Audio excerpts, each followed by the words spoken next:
L'école d'Esther, l'école de la sagesse, l'école de la bénédiction, l'école du trône. Ce soir encore, dans une nouvelle édition pour la gloire de Dieu, nous sommes là, nous disons merci et bonsoir à tous ceux qui vont se connecter, à tous ceux qui, de près ou de loin, verront cette vidéo. Que le Seigneur vous touche, que le Seigneur vous restaure, que le Seigneur vous parle. Parce que ce soir, nous allons débattre d'un thème très important par la grâce de Dieu. Un thème qui vient du trône de la grâce. Que le Seigneur bénisse tous ceux qui se connectent. L'école du trône, c'est l'école qui te donne la sagesse. La sagesse, non seulement pour avoir les choses de la terre, mais d'abord pour les choses du ciel. Parce que la Bible dit que la crainte de l'Éternel, c'est le commencement de la sagesse. Et l'école d'Esther est basée sur la parole de Dieu. Et je le disais tantôt dans une vidéo que avant de commencer cette école, le Seigneur m'a parlé. Le Seigneur m'a dit que je t'ai équipé afin que tu rachètes les destinées et que tu suscites des Esther. Et celles qui étaient déjà sur le trône, que tu permettes qu'elles ne soient pas des Vasti. Parce que Vasti avait un problème. Vasti n'avait personne pour lui donner des conseils. Vasti n'avait pas de coach. Vasti n'avait pas de parents spirituels. Vasti n'avait personne devant elle pour lui dire ce qu'il fallait faire. Et c'est pour ça qu'aujourd'hui, on la prend pour un exemple malheureux. Pourtant, Vasti, au fond, c'était pas une mauvaise personne. Vasti, c'était une bonne femme. Vasti, c'était une femme de grâce également. C'était une femme bénie. Mais, bien aimée, tu peux être belle. Tu peux avoir la grâce. Mais si tu n'as pas la connaissance, si tu n'as pas la sagesse, tu vas manquer de beaucoup de choses. Il y a des choses qui vont t'échapper. C'est-à-dire, tu peux être béni, mais la bénédiction va glisser entre tes mains. Il y a des personnes comme ça, le Seigneur a bien la volonté de les bénir, mais parce qu'elles manquent de sagesse, elles manquent de connaissance, elles arrivent même au lieu de leur bénédiction. Mais après, on les renverse, comme on dit vulgairement dans le monde.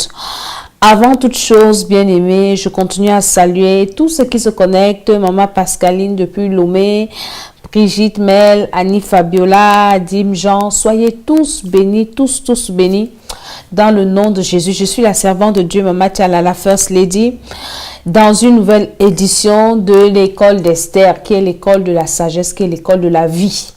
Bien-aimé, tu as besoin de cette sagesse déjà pour préparer ton éternité et pour préparer ta vie sur terre. Nous allons prier avant toute chose parce que c'est très important. Ce soir, nous n'allons pas adorer le Seigneur avec une musique, mais avec le fruit de nos lèvres. Et pendant que je serai en train de prier, je t'invite, toi qui es connecté, toi qui es en direct, à prier avec moi. Bien-aimé, rends grâce à Dieu. Commence à dire merci au Seigneur pour tout ce qu'il peut bien faire dans ta vie. Tu as commencé une journée et aujourd'hui, tu es debout. Nous sommes le 25 septembre. L'année est en train de partir et septembre, c'est un mois de sacrifice. Je vous parlerai de cela dans l'émission en cours. C'est un mois où c'est la rentrée dans le camp des satanistes. Et c'est en septembre qu'ils sont en train de préparer les sacrifices qu'ils vont offrir à leur maître. Ici, chez nous, en France, ils sont en train de préparer l'Halloween. Et à côté de notre maison, il y a un château de sorcellerie. Durant toute l'année, vous ne voyez personne dans ce château. Un vieux château abandonné, un château bizarre, un château compliqué. Durant toute l'année, personne ne vient dans ce château. Mais quand ça s'approche, vous allez voir les voitures alignées. Qu'est-ce que ces gens font ici? Ils sont en train de préparer Halloween. Ils sont en train de préparer les sacrifices qu'ils vont donner à leur maître. Mais si toi, enfant de Dieu, toi qui n'es pas encore enfant de Dieu, toi qui m'écoutes, tu es en train de dormir. Septembre, c'est un mois compliqué.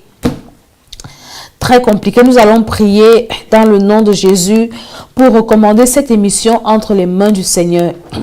Le Seigneur qui a suscité cette émission, qui nous donne la grâce, le pouvoir, la sagesse et l'intelligence dans le nom de Jésus-Christ de Nazareth. Seigneur, merci pour cette journée. Merci pour la vie que tu nous accordes, non seulement à moi, mais à tous ceux qui suivent ces vidéos. Je sais que tu les protèges, Seigneur, et nous sommes dans la joie. Nous te disons merci parce qu'au travers de ces enseignements, tu bénis les vies des uns et des autres. Tu délivres les uns et les autres. Tu guéris les uns et les autres. Tu apportes la connaissance dans la vie des uns et des autres. Et ce soir encore, nous demandons pardon pour nos péchés, pour nos manquements. Et nous te confions tout, Seigneur, les appareils que nous utilisons, les techniciens avec lesquels nous travaillons. Seigneur, que chaque personne qui va regarder cette vidéo de près ou de loin, Seigneur, que sa vie commence à avancer, que sa vie commence à croître.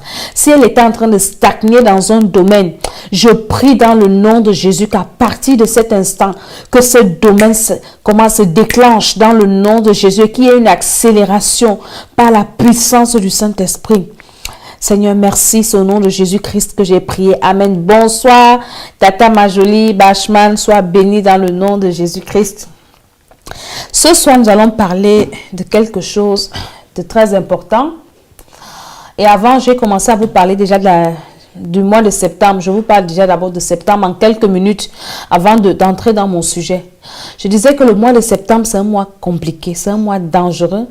Et demain, le 26, cette nuit, c'est la nuit du 25 au 26 qu'ils font la fête des sorciers. Ça, c'est une révélation pour ceux qui suivent, seulement ceux qui sont connectés ce soir. Vraiment, vous avez la révélation. Ne dormez pas cette nuit. La nuit du 25 au 26, c'est dans cette nuit qu'ils vont présenter leur sacrifice à leur maître Satan. Et tu ne sais pas ce qu'on a sacrifié dans ta vie. Peut-être ta santé, ou bien un domaine de ta vie. Et ça dépend. Ton mariage, tes finances, un de tes enfants. Qu'est-ce qu'ils ont sacrifié? Peut-être ta joie, tes relations, tes voyages. Qu'est-ce qu'ils ont... Non, c'est cette nuit-ci. Pendant que je parle, le Saint-Esprit me révèle que c'est effectivement, nous avions l'habitude de faire les veillées de prière dans la nuit du 25 septembre au 26. Parce que c'est un grand rassemblement mondial des sorciers où ils viennent présenter leurs vœux à Satan. Parce que c'est leur rentrée, c'est une nouvelle année pour eux. Ils viennent présenter leurs vœux à Satan avec des sacrifices dans leur famille. C'est-à-dire qu'ils ont déjà mis les noms, des listes de leurs victimes. Et quand vous allez voir peut-être les personnes décédées en fin d'année, ce n'est pas en fin d'année qu'ils ont été livrés, c'est maintenant. Et vraiment, toi qui m'écoutes, cette nuit-ci, il faut prier. Et je vais te donner à la fin de l'émission des sujets de prière. Si j'oublie, il faut me rappeler. Des sujets de prière que tu dois faire cette nuit. Si ça fait que si ton nom était inscrit sur une liste de sacrifices, je te dirai comment tu vas effacer ce nom dans le nom de Jésus. Et la personne qui allait présenter un domaine de ta vie, cette personne doit elle-même partir. Merci, Maman Yubi, sois bénie dans le nom de Jésus-Christ de Nazareth. Donc, le mois de septembre, c'est un mois compliqué. Et vous allez voir qu'à partir de cette période de l'année, vous allez sentir comme une lourdeur. Des choses que tu as l'habitude de faire normalement, tu n'arrives pas. Tu as l'habitude de lire la Bible, mais c'est difficile. Tu n'arrives pas à lire la Bible. Tu n'arrives pas à prier comme il faut. Tu es distrait. Tu peux passer une journée sur Facebook à ne rien faire, à regarder les commentaires inutiles, les publications inutiles. Tu t'éloignes de ta Bible. Il y a des gens même en cette période de septembre qui sont fatigués. Ils n'arrivent pas à aller à l'église. Tu vas dire à celui-là, allons à l'église, vraiment, je suis fatigué, je suis découragé. Ça, c'est le travail des sorciers, parce que c'est leur mois. Et pour te livrer, il faut qu'ils te fatiguent. Il faut qu'ils éteignent le Saint-Esprit qui est en toi. Il faut qu'ils te déconnectent de la source. Il faut que tu sois vide. Et vous allez remarquer que c'est en cette période que beaucoup de gens font des mauvais rêves. Parce qu'une fois que tu es vide, tu es livré aux mauvais rêves. Et le diable commence à faire des choses pas bien dans ta vie. Et tu vas te rendre compte que l'année va finir, rien ne s'est produit. Tu vas entamer la nouvelle année avec rien. Tu auras des bons projets, mais rien. C'est cette nuit que ça se passe. Vraiment, je ne sais pas pourquoi le Seigneur a permis que je fasse cette émission ce soir. Et il me rappelle cela comme ça. Note ça, c'est très très important. Très, très important. Cette nuit, il faudrait que tu pries et que tu pries vraiment, que tu fasses une prière de combat sérieuse. J'entre dans le thème de mon émission de ce soir. Le froid est venu, donc le rhume, les intempéries. Donc du coup, je suis un peu arrumée, je m'excuse. Mais c'est pas grave, on va continuer. Je parle de la croissance ce soir. Bien aimé, chaque être humain, quand tu viens sur la terre, tu ne viens pas pour être stagnant, tu viens pour évoluer. Je commence par Dieu qui nous a créés. Quand Dieu a commencé, la Bible dit que dans le livre de Genèse, la terre était informe et vide. Il n'y avait rien sur la terre. Dieu a commencé par créer la lumière. Il dit que la lumière soit. Bien aimé, notre manuel, c'est la Bible. Donc, tout ce que je dis est biblique. La Bible dit au commencement, Dieu créa le ciel et la terre. La terre était informe et vide. Il n'y avait rien sur la terre. Il n'y avait rien. C'était vide. Et Dieu a commencé. Il a commencé par la lumière. Ça, c'était le premier jour. Il a fait la lumière. Le gars s'est arrêté. Deuxième jour, le gars a créé autre chose. Donc, il a continué à créer. Verset 7, Dieu fit dans cette étendue, sépara, Dieu appela l'étendue, ce fut le deuxième jour. Donc, le deuxième jour, il a séparé, il a créé la terre et les eaux. Donc, ce que je veux que vous compreniez, c'est que au fur et à mesure, jour après jour, la terre était en train d'évoluer. Donc, le Seigneur a commencé par créer la lumière. Après, il a ajouté la terre. Après, il a ajouté les étoiles. Après, il a ajouté l'homme. Il ne s'est pas arrêté à l'homme. Il a créé les animaux bien avant. Après, il a créé l'homme. Il a vu que l'homme, il n'était pas bon que l'homme soit seul. Il a ajouté la femme. Après, il a créé le jardin. Dieu a regardé. Donc, Dieu n'a pas créé le ciel et la terre en une seule journée. Il a créé le ciel et la terre au fur et à mesure. Ça veut dire que ça, c'est l'évolution normale de chaque individu. Et quand Dieu dit à l'homme, je vous donne maintenant la terre, il faut que vous travaillez la terre et que cette terre produise. La Bible dit que quand Dieu a créé l'homme, il a mis dans le sous-sol les matières premières, l'or, le diamant, à l'état brut. Ça veut dire que l'homme avait pour devoir, pour travail, de extraire ces matières premières et de les exploiter. Donc, tout ce que nous voyons aujourd'hui, Dieu avait prévu ça. Et bien aimé, si toi aujourd'hui tu es là et tu te rends compte qu'il y a un domaine dans ta vie où tu ne crois pas, c'est-à-dire où tu n'avances pas, où tu es sur place, où tu tournes en rond, ça veut dire qu'il y a un problème. Ce n'est pas normal. Regardez même à la création, c'est-à-dire que la conception, pour qu'il y ait un être humain, il faut déjà qu'il y ait un ovule mâle et un spermatozoïde. Un ovule femelle, autant pour moi, un spermatozoïde qui se rencontrent, ça donne un œuf. Et l'œuf ne reste pas à l'état d'œuf. L'œuf d'un jour est différent de celui de 2 jours. Donc, au fur et à mesure que le temps passe, l'œuf grandit, après il devient embryon, après il devient fœtus, après il devient enfant. Et si une femme est enceinte, elle arrive à l'hôpital et que les médecins se rendent compte que l'enfant qui est dans son ventre là n'évolue pas, on va interrompre la grossesse parce que ce n'est pas normal. Et on va extraire pour qu'elle ait la possibilité de concevoir notre enfant et que cet enfant qui est mort dans son ventre, ou bien cet utérus ou cette fœtus, autant pour moi, ne crée pas de problèmes à cette femme. Parce que si elle continue à garder un enfant dans son ventre qui est mort, qui n'évolue pas, elle peut avoir des problèmes sérieux jusqu'à perdre la vie. Donc, on est obligé d'extraire, de nettoyer pour que cette femme ait encore des possibilités de conception. C'est la même chose avec la vie de chaque être humain.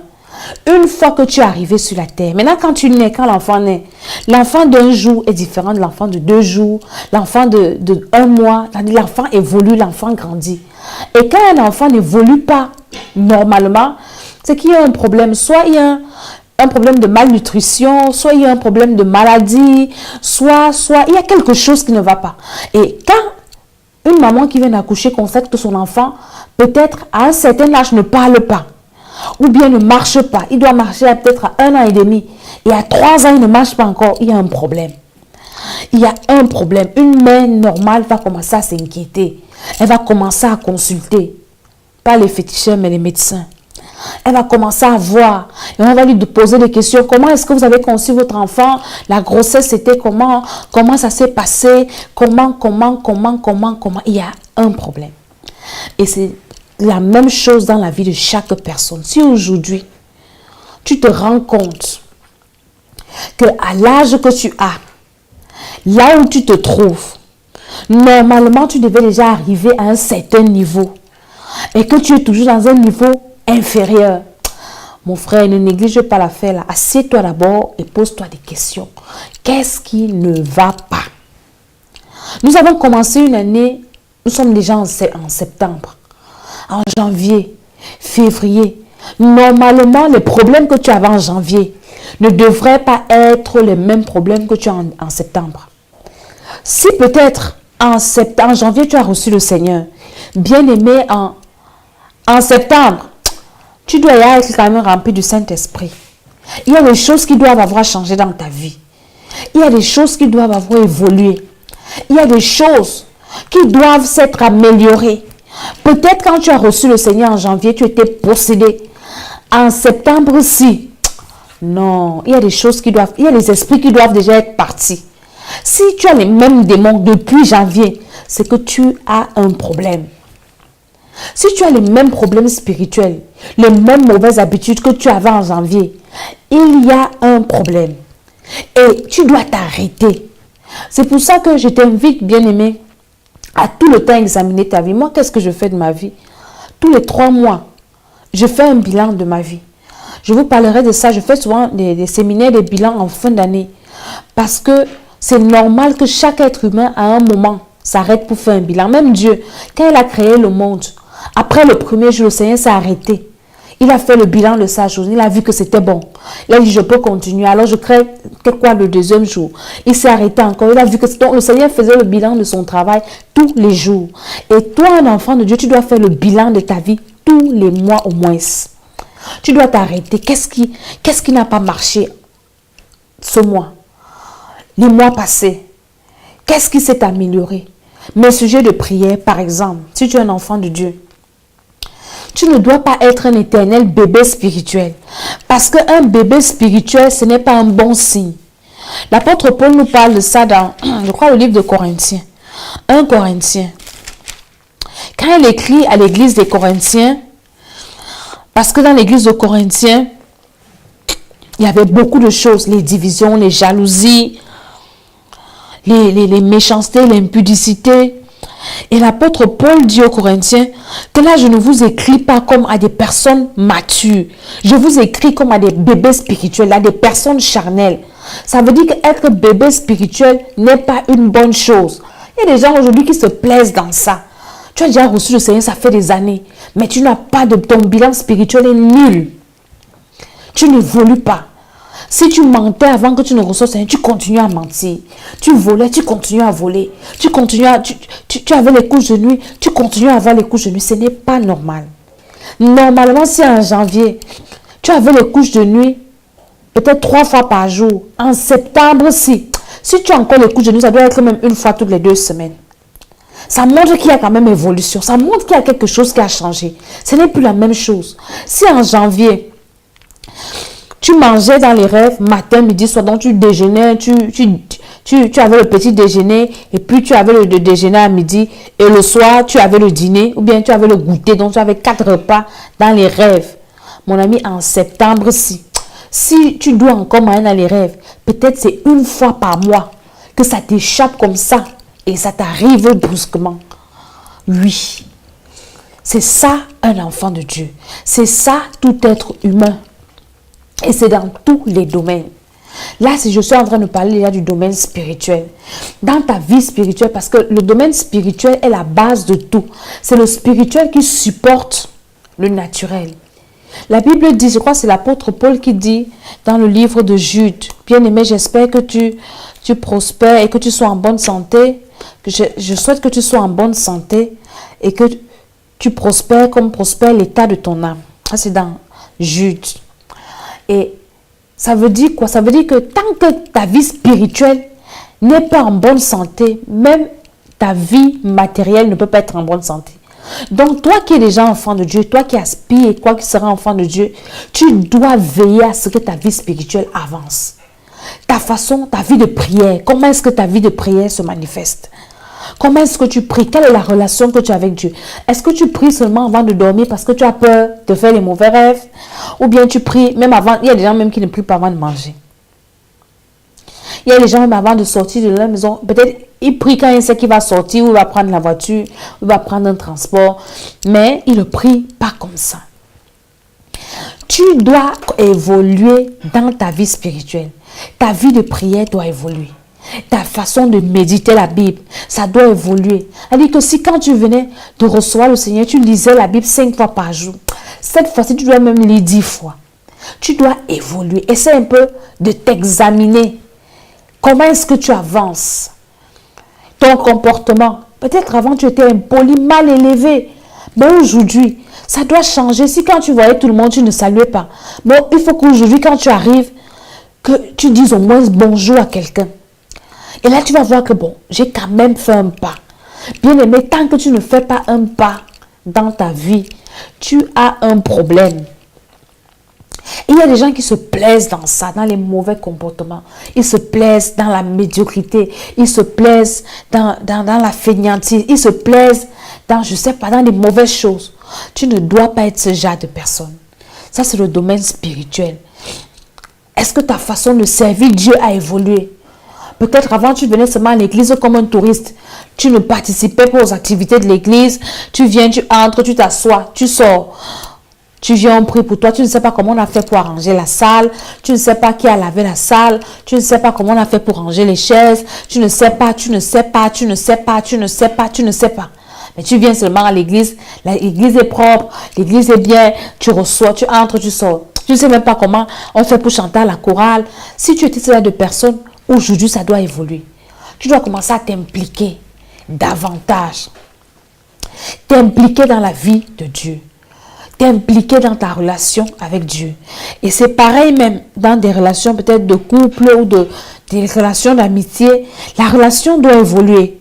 Tu ne peux pas rencontrer quelqu'un et après, vous rencontrez aujourd'hui, peut-être vous avez des projets de mariage. Il faut que ça évolue. Si vous avez commencé peut-être à sympathiser un jour, 2 jours, comment tu vas. Tu dois évoluer pour savoir ce que la personne avec qui tu es aime, qu'est-ce qu'elle n'aime pas, tu aimes que je m'habille comment, tu veux. C'est-à-dire, il y a évolution partout. Et la question que moi je te pose ce soir, c'est que est-ce que dans ta vie, tu évolues? Si tu n'évolues pas, c'est qu'il y a un problème.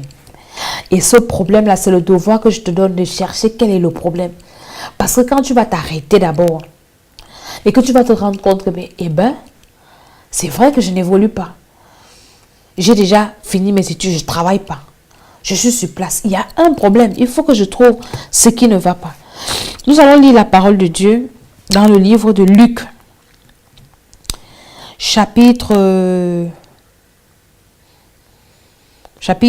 2, verset 52. Luc 2, 52, il est écrit: et Jésus croissait en sagesse, en stature et en grâce devant Dieu et devant les hommes. Là, il s'agit de Jésus. Le livre de Luc nous parle de la naissance, au début, la naissance de Jésus, déjà de Jean-Baptiste qui était son grand frère, et maintenant de Jésus. Et la Bible dit que Jésus est né, et Jésus n'était pas un enfant qui ne grandissait pas. La Bible dit qu'il croissait. Il ne croissait pas seulement physiquement.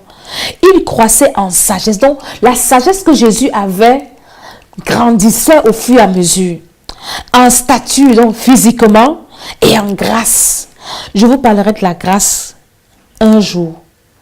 Parce que ça, c'est mon domaine. Dieu a fait de moi une femme de grâce. Et toute personne qui se connecte à moi reçoit la grâce de Dieu. Ça, c'est un témoignage. Toutes les personnes qui me connaissent et qui savent qu'elles se sont connectées à ma grâce, le Seigneur a fait de grandes choses dans leur vie.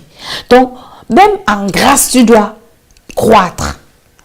Jésus croissait dans tous les domaines. Donc, physiquement, il croissait en sagesse, il croissait en statut, il croissait en grâce, pas seulement devant Dieu, même devant les hommes. Aujourd'hui, nous parlons de la croissance. Tu as commencé à faire les affaires. Ça fait 1 an que tu as une entreprise. 2 ans. Quel est le bilan de tes activités? Est-ce que ça avance? Pourquoi est-ce que tu ne fais pas de bénéfices? Pourquoi tu ne rentres pas dans les fonds que tu as investis? Il faut que tu t'asseyes. Dans toutes les entreprises, je crois tous les 6 mois, on fait le bilan de l'entreprise. Il y a des entreprises, parfois, elles sont fermées parce qu'elles font le bilan. Elles font les inventaires. Ça fait 6 mois. Il y a eu des marchandises qui sont entrées. Qu'est-ce qui a marché? Quel est le bénéfice? Quelles sont les dépenses? Le prix de revient, le prix d'achat. C'est ça, la vie en général. Et maintenant, s'il y a eu des pertes, qu'est-ce qui a causé la perte? Est-ce la mauvaise gestion? Est-ce qu'il y a eu un coup de vol? Est-ce qu'on a des mauvais employés? Est-ce qu'il y a la négligence? Qu'est-ce qui se passe? Pour résoudre ce problème, il faut bien poser la question, qu'est-ce qui se passe? Et une fois maintenant que tu as examiné ce qui ne va pas, tu commences à réfléchir aux solutions. Tant que tu n'examines pas ce qui ne va pas, tu ne peux pas savoir et tu ne peux pas guérir. C'est comme quelqu'un qui va à l'hôpital. Tu vas voir un médecin, j'ai mal à la tête. Ici en Europe, dès que tu vas à l'hôpital, tu as un malaise, mon ami, on te fait d'abord le bilan, on prend ton sang, on te dit pas ce qu'on fait avec, on va faire tous les examens de la terre dedans pour savoir s'il n'y a pas quelque chose. Je me souviens une fois, je crois que c'était l'année passée, j'ai attrapé froid et je suis allée à l'hôpital. On m'avait hospitalisé pendant 1 semaine. Ils m'ont fait tous les examens jusqu'à me faire l'endos. Je ne sais pas comment on appelait ça. On te met les tuyaux dans la bouche pour voir. Mais c'était terrible. Pour envoyer dans l'estomac, c'était trop compliqué. Finalement, et puis on nous trouve, on dit, mais qu'est-ce que vous fatiguez mon corps avec? Donc c'est comme ça. Il faut qu'on soit sûr de ce que tu as avant de te donner un médicament qui va attaquer la pathologie, les microbes, et afin que tu sois guéri. C'est la même chose. Tu dois apprendre à toujours t'asseoir. Ne passe pas 1 mois comme les autres. Chaque personne sur la terre, c'est ce qu'il est venu chercher. Et le temps qui passe, bien aimé, c'est un temps, je dirais qu'il ne se rattrape pas. Aujourd'hui, c'est le 25 septembre 2017. Il n'y en aura plus jamais jusqu'à ce que la terre va finir. Il n'y aura plus jamais de 25 septembre 2017 jusqu'à ce que Jésus va revenir. Donc, chaque jour est unique. Et qu'est-ce que le diable fait? Le diable est tellement rusé, il passe le temps à nous voler notre temps. Il vole le temps. Et nous, on pense qu'on a beaucoup de temps. Regardez, les années ne durent plus. Avant, les années 2000, les années duraient. Hein? On pouvait commencer, janvier était le mois le plus long, janvier, pour que janvier finisse. Mais aujourd'hui, janvier finit comme je ne sais pas. À peine on était à janvier, maintenant nous sommes en septembre. Dans 2 semaines, on sera, dans quelques jours, on sera en octobre. Après, l'année va finir. On entre en 2018 et on avance. On ne fait que vieillir. Les années, on se rend compte. C'est quand on voit nos petits-enfants grandir qu'on se rend compte qu'on vieillit. Bien-aimé, arrête-toi toujours. Dès que 1 mois finit, arrête-toi. Commence à examiner ta vie. Qu'est-ce qui n'a pas marché? Comment? Même tes sujets de prière doivent évoluer. C'est-à-dire que tu ne dois pas avoir le même sujet de prière de janvier en décembre. Non. Moi, j'ai mon cahier de sujets de prière. Et je me demande de prière. Hier, j'étais en train de regarder parce qu'en début d'année, on nous demande souvent de demander 12 choses à Dieu. J'ai écrit ça dans un de mes cahiers. Et c'était ce matin. Et pendant que j'étais en train de méditer ce matin, j'ai regardé les 12 choses. J'ai vu que plus de la moitié se sont déjà accomplies. J'ai dit gloire à Dieu. Le reste-ci, avant décembre, tu dois t'accomplir. Vous devez vous accomplir. Et j'ai coché ce qui est déjà accompli. C'est comme ça que tu dois gérer ta vie. Sinon, le diable va te voler le temps. Et tu ne pourras rien réaliser. Tu ne pourras rien faire. Et ta vie va passer comme ça. Il y a des gens qui se réveillent à 50 ans, ils n'ont rien fait. dit que tu te réveilles, que tu as 50 ans, tu n'es pas marié, tu n'as pas d'enfant, tu n'as pas construit, tu n'as rien. Je me souviens, j'ai reçu une maman. Elle avait, à l'époque, elle était venue me voir. Elle me dit, maman, je suis venue te voir. Là où tu me vois là, j'ai 50 ans, je n'ai rien. Mais j'ai travaillé dans des grandes banques. J'ai passé mon temps à sortir avec des hommes qui avaient l'argent. Maintenant, aujourd'hui, même mon travail, on m'a renvoyé le travail que j'avais. Je n'ai rien, je n'ai pas d'économie, je ne suis pas mariée, je n'ai pas d'enfant, je n'ai pas de maison, je n'ai que comme tu me vois là. Et j'ai regardé la femme là, je dis que qu'est-ce qui s'est passé dans ta vie, qu'est-ce qui n'a pas marché? Il y a des personnes comme ça. Peut-être parce que pendant que tout allait bien dans sa vie, elle n'avait pas planifié sa vie. Un esprit d'insouciance, le diable te fait croire que non, demain est là, il y a tout le temps demain, mon ami. Profite de l'instant présent. La Bible dit que demain aura soin de nous-mêmes. Tu ne peux pas gérer, tu ne sais pas ce qui va se passer demain. Tu ne peux pas maîtriser le lendemain. Le temps que tu peux maîtriser, c'est le temps présent. Depuis que le Seigneur m'a fait cette révélation, j'ai un sujet de prière. Et quand je prie, je dis, Satan, tu ne vas pas me voler mon temps. Parce que j'avais remarqué que le diable passait le temps à me voler le temps. Il te pousse toujours à remettre les choses à demain. Non, je vais faire ça demain. Un truc que tu peux faire maintenant, non, je vais faire demain. Je vais faire tout à l'heure. Non, je suis fatiguée, je dors. Et dès que tu dors, là, tu te réveilles à 16h. 16h, c'est déjà fini. La journée est déjà finie, tout est déjà fermé. Je vais faire demain. Et demain encore, tu vas encore trouver quelque chose. Tu vas dire, non, c'est demain que je fais. Et le demain, là, le demain, et le demain, et le demain, et le demain, tu te retrouves, des années sont passées. Je suis venue réveiller l'esprit de quelqu'un ce soir. Réveille-toi. Peut-être tu dormais. 50 ans. Tu vas rencontrer quelqu'un. Tu te demandes, comme j'ai été choquée ces jours-ci par la vie de quelqu'un. Quelqu'un a 50 ans. Et il n'a rien, aucun résultat. Qu'est-ce que tu as fait de ta vie pendant 50 ans? Qu'est-ce que tu as fait de ta vie? Pendant que tes égaux à 50 ans, avoir les enfants en mariage, ils ont quand même un bilan. Il y a des gens à 50 ans, ils ne connaissent même pas Dieu. C'est à 50 ans. Il n'a même jamais dit que l'affaire de Dieu l'intéresse. Donc ça veut dire que s'il meurt là, il va en enfer. Tu dois croître. Tu dois évoluer. Tu dois évoluer. Tu dois évoluer. Ça fait combien d'années que tu te trouves là où tu es? Regarde un peu. C'est pas normal que tu tournes en rond. Non. Maintenant, il faut regarder. Le problème, c'est quoi? Est-ce que le problème, c'est moi-même? Parce que je disais hier que les gens qui passent autant à accuser les autres, ce sont les gens qui n'évoluent pas. Commence toujours par te remettre en question toi-même. Pourquoi je ne suis pas arrivé à tel résultat?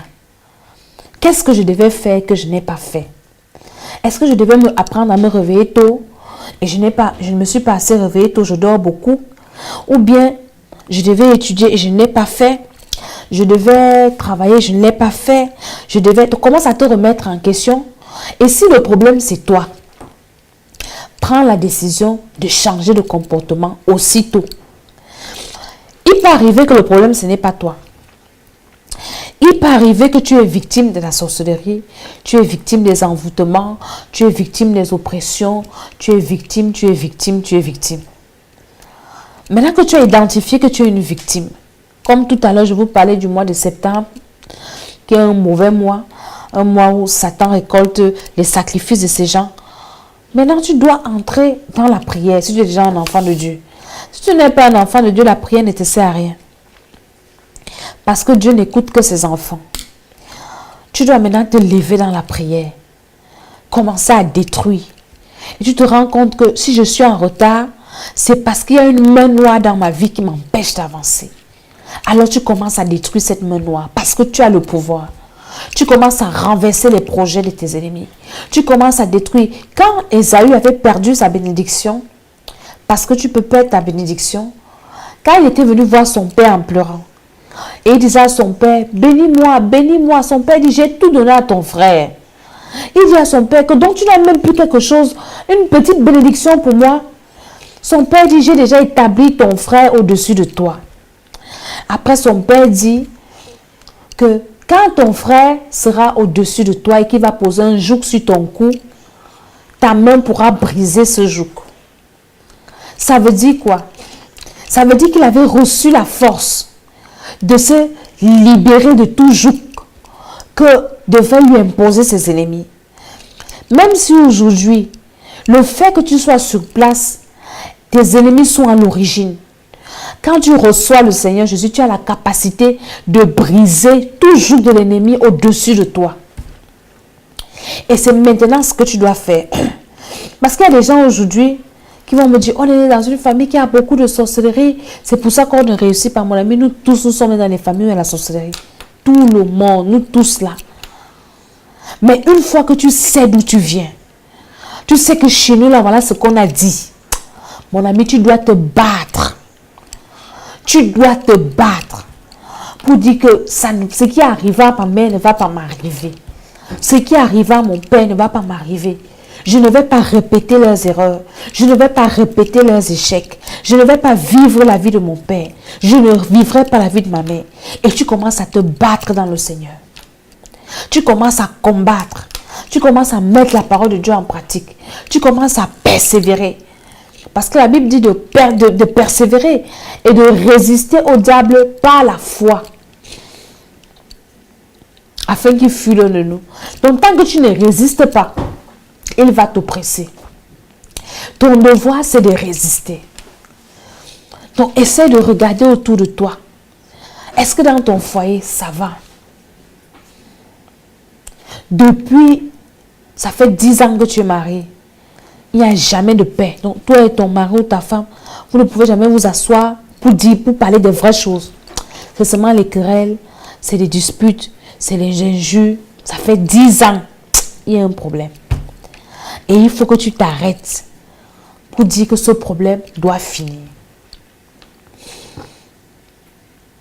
Et tant que tu ne vas pas t'arrêter, il va continuer. Et il va finir par t'emporter. Et le Seigneur te tiendra pour responsable. Pardon. Parce qu'il t'a donné le pouvoir. Même ta sagesse. La Bible dit que Jésus croissait en sagesse. Jésus croissait en sagesse. Même Jean-Baptiste. Dans Luc 1, verset 80, il est écrit, « Or l'enfant croissait et se fortifiait en esprit. Il demeura dans les déserts jusqu'au jour où il se présenta devant Israël. » Ça, c'est... il s'agit de Jean-Baptiste. Maintenant, dans le livre de Marc, le chapitre 4, le verset 8, ça, c'est la parabole de la semence. Jésus fait la parabole de la semence. Il a dit, une est tombée dans la terre pierreuse, l'autre est tombée sur la bonne terre, l'autre est tombée sur le long du chemin. Mais ça, maintenant, Marc 4, 8, il parle de la semence qui est tombée sur la bonne terre. Et il dit, une autre partie tomba dans la bonne terre. Elle donna du fruit qui montait et croissait. Et elle rapporta 30, 60 et 100 pour un grain. Si tu ne crois pas aujourd'hui, peut-être il y a un problème. Ta semence est tombée sur une mauvaise terre. Et maintenant, c'est à toi d'examiner. C'est à toi d'examiner. Tes enfants aujourd'hui, tu donnes tout pour que ces enfants réussissent. Mais tes enfants ne réussissent pas à l'école. Tu fais tout ce qu'il faut faire. Mais ça ne marche pas. Peut-être tu vas me dire que tu es un enfant de Dieu, tu pries, tu fais tout ce qu'on doit faire à l'église, mais ta vie ne marche pas. Ça veut dire que dans ta vie, il y a un problème, soit des liens, soit un problème parce qu'on ne peut plus t'envoûter. Il doit y avoir un lien ou bien une porte que le diable utilise encore pour te bloquer.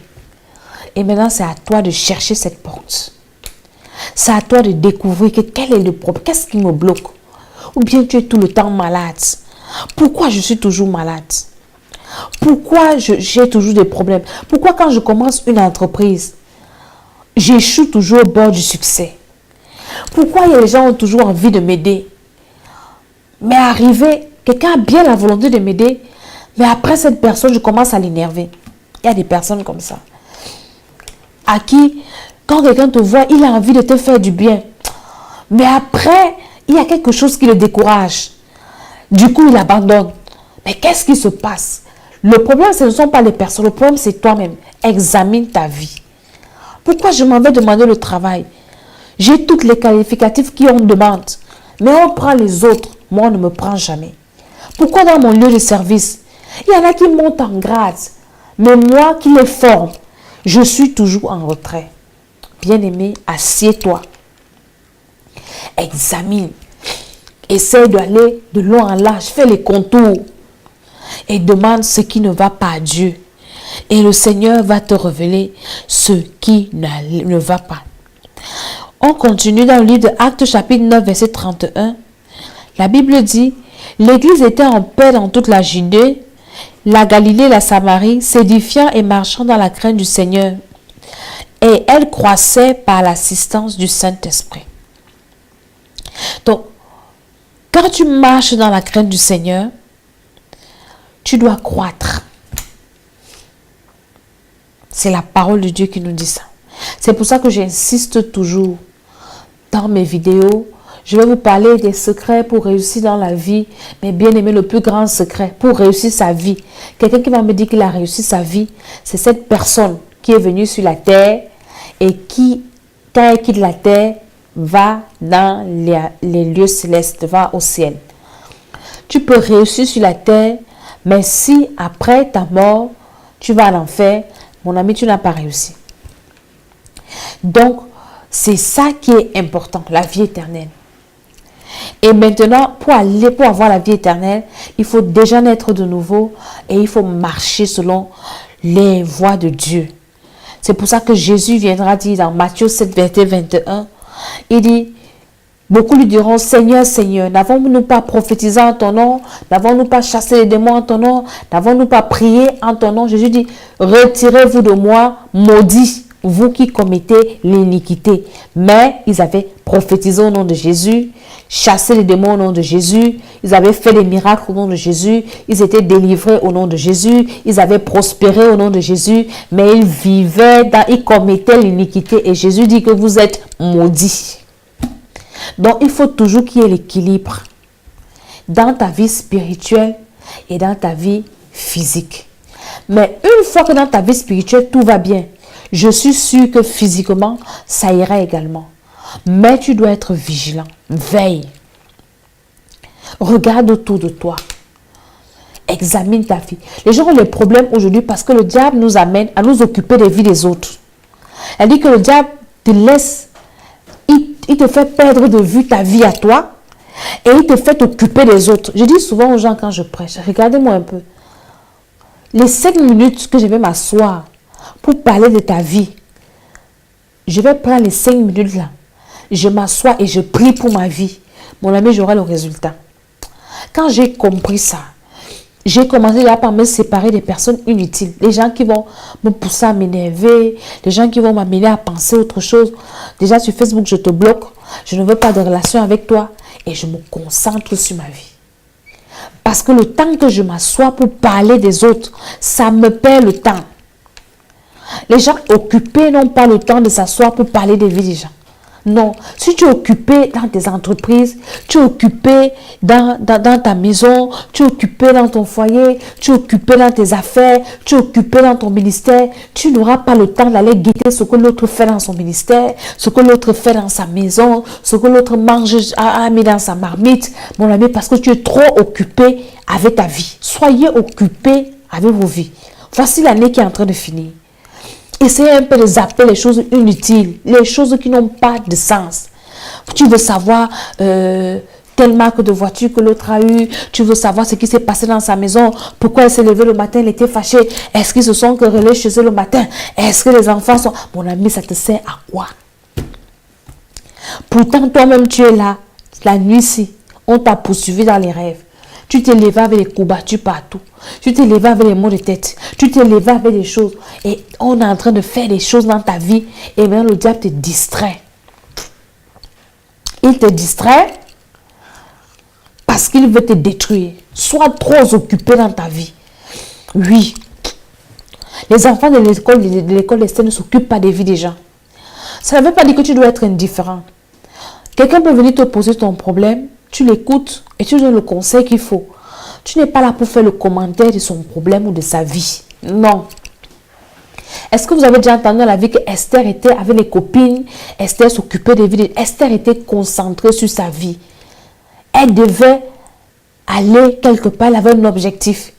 Elle mettait seulement en pratique les conseils que les gens qui étaient autour d'elle lui donnaient, Mardoché lui donnait, les eunuques lui donnaient. C'était ça qui était important pour elle. Le reste, elle ne voulait pas comprendre.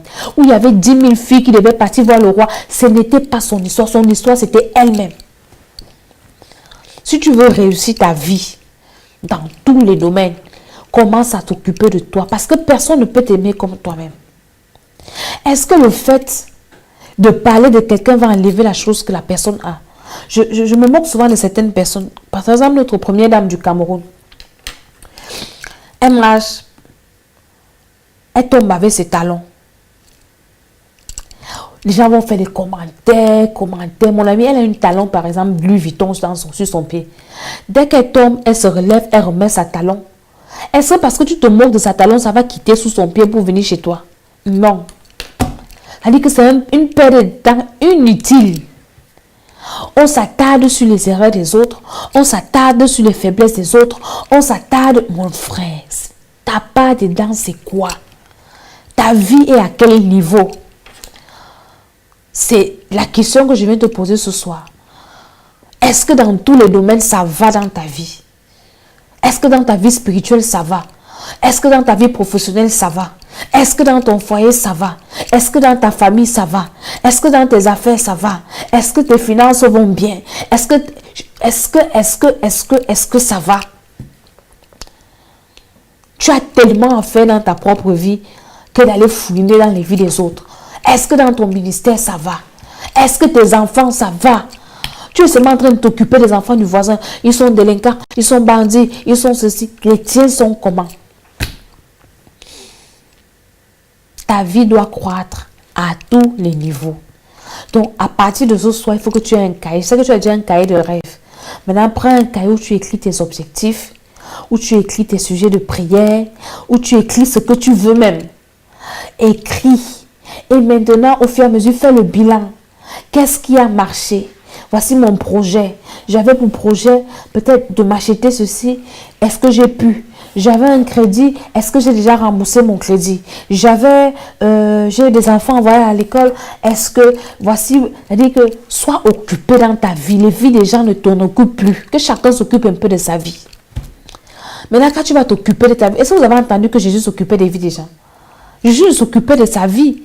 Jésus parlait ses histoires. C'est-à-dire que Jésus parlait des choses. Seulement quand il prêchait, les gens venaient à lui.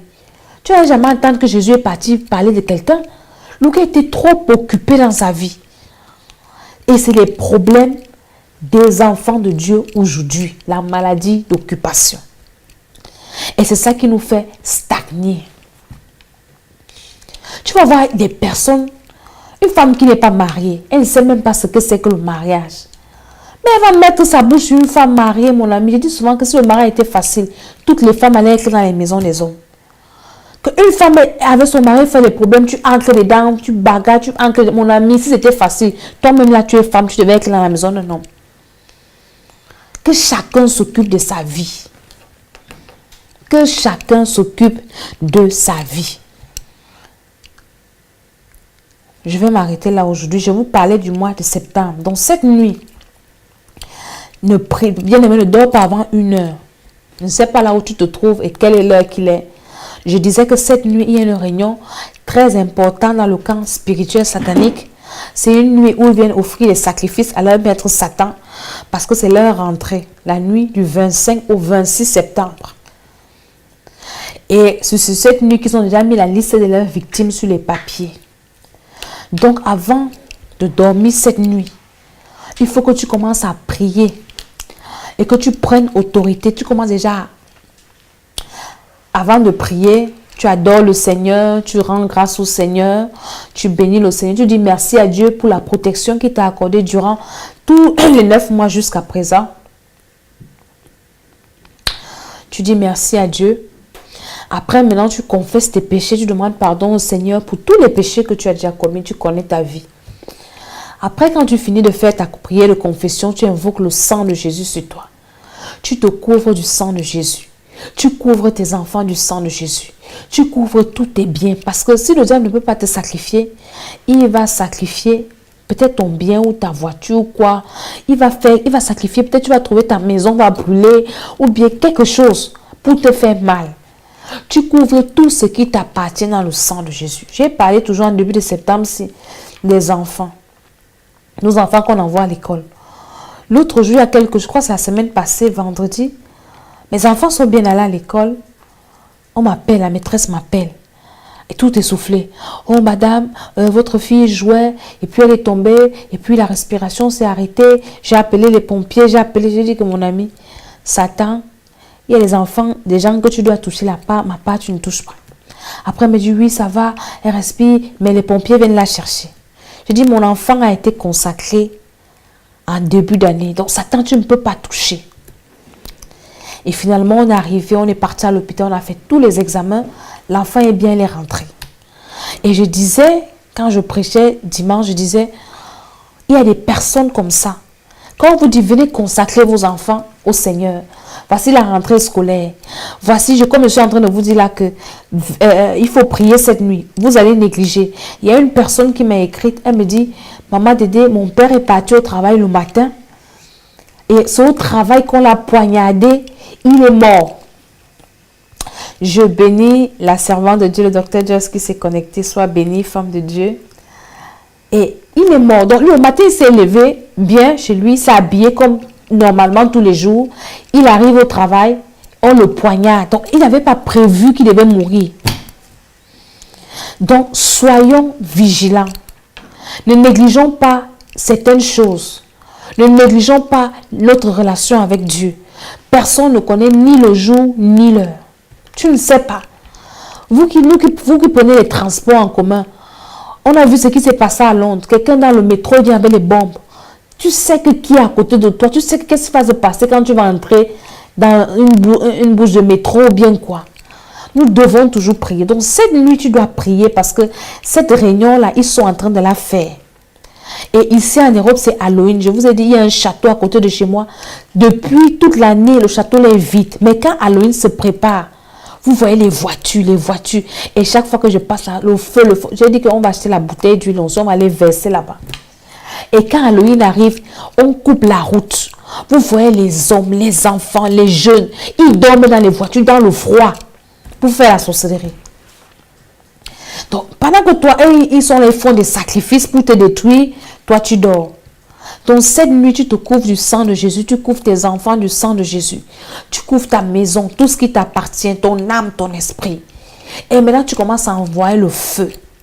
Parce qu'ils sont réunis dans des carrefours, ils sont réunis dans des temples, dans des marchés. Partout là, ils sont réunis, les confréries de ta famille, maternelle, paternelle. Tes ennemis que tu connais, les ennemis que tu ne connais pas. Là où tu te trouves, commence à envoyer le feu et commence à dire que si mon nom est inscrit sur une liste, comme sacrifice, ou bien un domaine de ma vie, commence seulement à les envoyer le feu. Et arrache tout ce qu'ils ont déjà. Parce que quand ils vont offrir peut-être ta santé à Satan, ils ont déjà récupéré. Et ils vont offrir. Donc maintenant, toi, tu dois récupérer ta santé. Récupérer ce qu'ils ont. Ils ont pour projet d'offrir à leur maître. Dans le nom, donc c'est une prière de combat. Tu dois la pas faire seulement ça cette nuit. Parce que c'est à partir de cette nuit qu'ils font jusqu'à la fin de la semaine. Donc, toutes les nuits, tu dois faire cette prière. Pour récupérer. Pour dire que Satan, tu ne vas rien sacrifier chez moi, tu mens au nom de Jésus-Christ. La Bible dit de résister au diable par la foi, d'arracher ton travail, d'arracher ton contrat, parce qu'ils sont déjà en train d'aller sacrifier. C'est-à-dire que comme il ne peut plus te tuer, maintenant il sacrifie les domaines de ta vie pour que toi tu sois malheureux et que ta vie stagne. Mon ami, la croissance, Dieu a dit que tu dois croître. S'il y a un domaine dans ta vie qui n'avance pas, c'est un problème. Et ce n'est pas la volonté de Dieu. Alors tu dois te lever pour combattre. Ça doit avancer. Ça doit marcher. Je me souviens, il y avait une époque dans ma vie, tout était bloqué. J'étais là, moi-même, je sentais que je n'avançais pas. Mais les gens voyaient que j'étais bien. Un jour, je me suis levée. J'ai dit, à partir d'aujourd'hui, ça doit changer. Et je suis entrée dans une sainte colère. J'ai commencé à déclarer. J'ai dit que ça doit avancer. Je ne suis plus sur place. Je suis né pour avancer. Et les choses se sont décantées. Les choses ont avancé. Les choses ont commencé à marcher. Mais tant que tu arrêtes et que tu te plais, c'est différent du contentement. Se plaire de sa situation, ce n'est pas de se contenter, c'est différent. Comprenez-moi bien. Quand tu te plais peut-être d'une situation qui n'est pas bien, ce n'est pas Dieu. Ta vie doit, même un peu, ça doit avancer. Si en janvier, tu n'arrivais pas à manger 3 fois par jour, tu avais les petites difficultés. Non, maintenant, tu dois au moins manger le matin et le soir. Un enfant de Dieu, sa vie doit avancer. Ça doit avancer. Si tu avais les dettes, aujourd'hui, tu dois être même à 0 francs, mais sans dette. En décembre, tu auras quand même des économies. Il faut que ça marche, il faut que ça avance. Même si c'est un peu, ça doit avancer. C'est ça la vie d'un enfant de Dieu. Donc voilà les points de prière que tu dois faire à partir de ce soir pour récupérer tout ce qu'on a sacrifié dans ta vie. Parce qu'ils sont en train de le faire. Ils ont déjà certainement commencé leur réunion. Il est 23h15 à Paris. Donc, bien aimé, je vais m'arrêter là. Et je vais te couvrir du sang. Demain, nous allons prier spécialement. Je vais seulement donner les sujets de prière. Moi, je vais prier ce soir. Mais toi également, demain, on va prier. On va passer une émission de prière, beaucoup plus demain. Pour, s'il y en a qui ne savent pas prier, on va prier avec ces personnes. On va les enseigner comment il faut prier. Soyez bénis. Je prie que le Seigneur vous couvre, que le sang de Jésus vous lave. Et que cette nuit, que vos esprits soient réveillés. Je chasse les esprits de sommeil, la négligence, la fatigue, la lourdeur. Tu dois prier cette nuit afin que si un domaine de ta vie avait été livré en sacrifice, que ce domaine soit libéré au nom de Jésus-Christ. Et que le Seigneur te révèle davantage tout ce qui avait été fait dans ta vie, qui t'empêche d'évoluer dans un domaine précis. Au nom puissant du Seigneur Jésus-Christ. Que le Seigneur te révèle et que ce blocage se brise maintenant dans le nom de Jésus-Christ de Nazareth. Et que la puissance du Saint-Esprit te localise dans toute ta maison, dans tout ce que tu fais. Et que tu sois libéré dans le nom de Jésus-Christ. Et c'est au nom puissant du Seigneur Jésus-Christ que j'ai prié et que je dis Amen. À Paris, nous sommes au 34 avenue du Vieux Chemin de Saint-Denis. Vous pouvez venir. La rentrée de l'école d'Esther, elle sera là, je vous le dirai. Nous allons faire une rentrée parce que l'école d'Esther n'est pas une école virtuelle. Soyez bénis dans le nom de Jésus. Merci de partager cette vidéo, de la voir, de prendre des notes et les versets bibliques que je cite. Prenez la peine de les lire également. Apprenez à méditer la parole de Dieu. Priez, priez, priez. Partagez, partagez, partagez. Soyez bénis au nom de Jésus-Christ. Amen.